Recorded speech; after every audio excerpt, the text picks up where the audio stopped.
বিসমিল্লাহির রহমানির রহিম। হে জগতবাসী, আজ আমি আপনাদের সামনে একটি আলোচনা নিয়ে হাজির হলাম।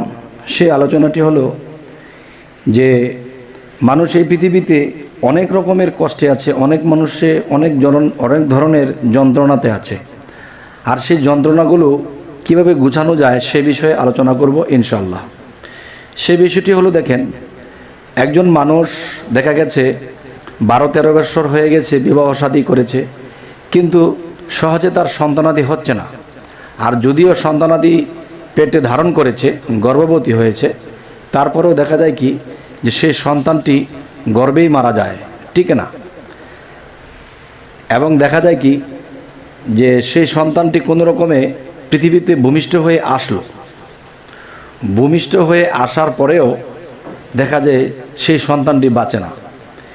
এই যে বিষয়গুলা আসলে কি, এখানে ঘটনাটা কি?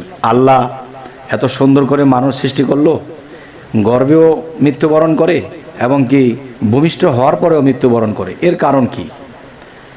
আচ্ছা, এখানে যে একটি বিষয় হলো, দেখেন যে আমি কয়েকটি বিষয় তুলে ধরব।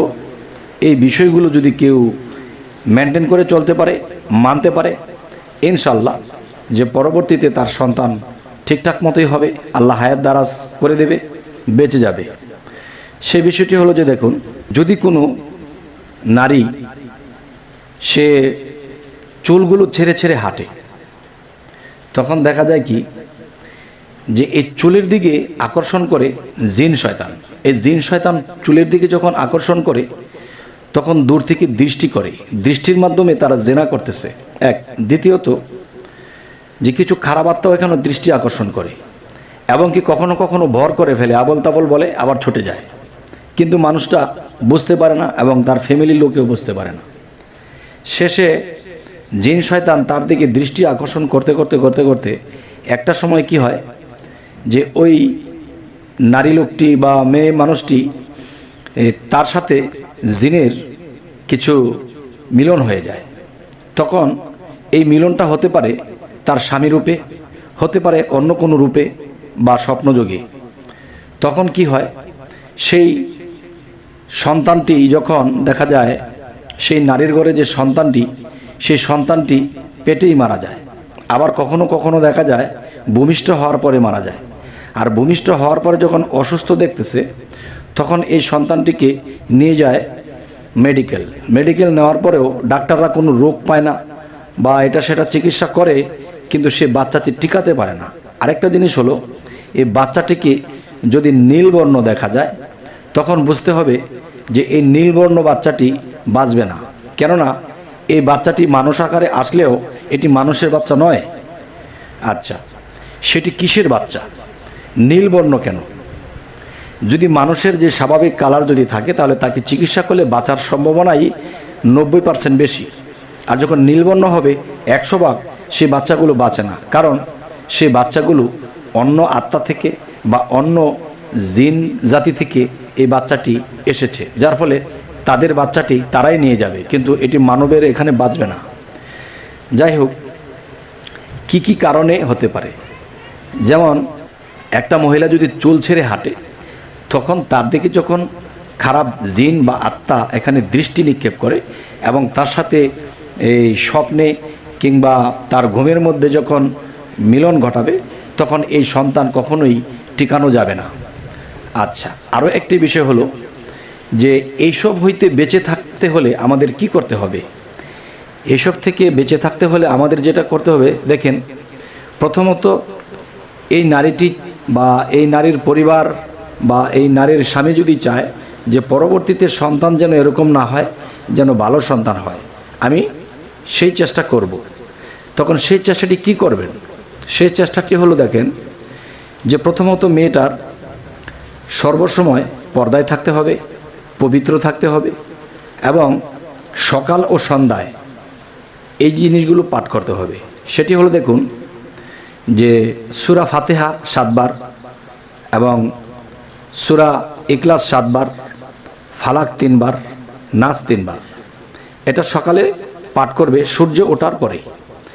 এরপরে সূর্য যখন ডুববে, তখন সে পাঠ করবে যে আবার 7 বার ফাতিহা, 7 বার ইখলাস, আর 3 বার ফালাক, 3 বার নাস। আপনাদেরকে আবার বলছি, যদি মনে না থাকে অবশ্যই লিখে রাখবেন। 7 বার সূরা ফাতিহা, 7 বার ইখলাস, 3 বার ফালাক, 3 বার নাস। এই জিনিসগুলো যখন পাঠ করা হবে তখন দেখা যায় কি যে শুধু পাঠ করে নিজের মধ্যে ফুঁক দিবেন তাই নয়, এটা তো করবেনই, পাশাপাশি একটি গ্লাসের মধ্যে ফু দিবেন, আর সেই ফু দিয়ে সেই পানিটুকু খেয়ে ফেলবেন। আচ্ছা, সেটি দেখা গেছে 3 দিন পর পর করলে হবে এই পানিটা খাওয়ার বিষয়। আর প্রতিদিন সকাল সন্ধ্যা এই সূরাগুলো পাঠ করে নিজের মধ্যে ফুঁক দেবেন এবং 3 দিন পর পর গ্লাসের পানিগুলো খেয়ে ফেলবেন। তখন কি হবে যে আপনার মধ্যে যে জিন ও খারাপ আত্মার যে দৃষ্টি আকর্ষণ ছিল এটা ছুটে যাবে, এবং আপনি যখন পর্দায় থাকবেন এবং ঢেকে চলবেন তখন তাদের দৃষ্টি কুদৃষ্টি সেখানে পৌঁছাবে না, তখন আপনাদের ঘরে সুসন্তান হবে। আর যদিও যে মানুষ যখন বেপর্দা হয়ে চলে তাদের ঘর থেকে বেশিরভাগই দেখা যায় কুসন্তান হয়। তো আজকের যে আলোচনাটি আপনাদেরকে বোঝাতে চাইলাম যে এই পৃথিবীর অনেক মানুষই এরকম ভুগন্ত ভুগতেছে, একটির জায়গায় 3টি বিয়ে করেছে, 3টি জায়গায় 4টি বিয়ে করেছে যেন তার সন্তান ঠিকঠাক হয়, কিন্তু হবে কি করে? তখন দেখা যায় এক স্ত্রীর থেকে ছেড়ে আরেক স্ত্রীকে ধরে, এক স্ত্রীকে ছেড়ে আরেক স্ত্রীকে ধরে কারাবাত্তা এবং জিন জাতি। এই জিন জাতির মধ্যে খুব দুষ্ট জাতি, তারা মানুষের ক্ষতিটাই বেশি করে। আর এই নিয়মগুলো যদি কেউ পালন করে চলতে পারে, আশা করব ইনশাল্লাহ তার সুসন্তান হবে এবং সুষ্ঠু সন্তান হবে, এবং তারা ভবিষ্যতের একটা বংশের বাতি হবে, যা বংশ রক্ষা করতে পারবে এরকম জ্ঞানী হবে। তবে হে জগতবাসী, আপনারা আমাদের এই আলোচনায় কি বুঝলেন এবং কতটুকু বিশ্বাস আনলেন?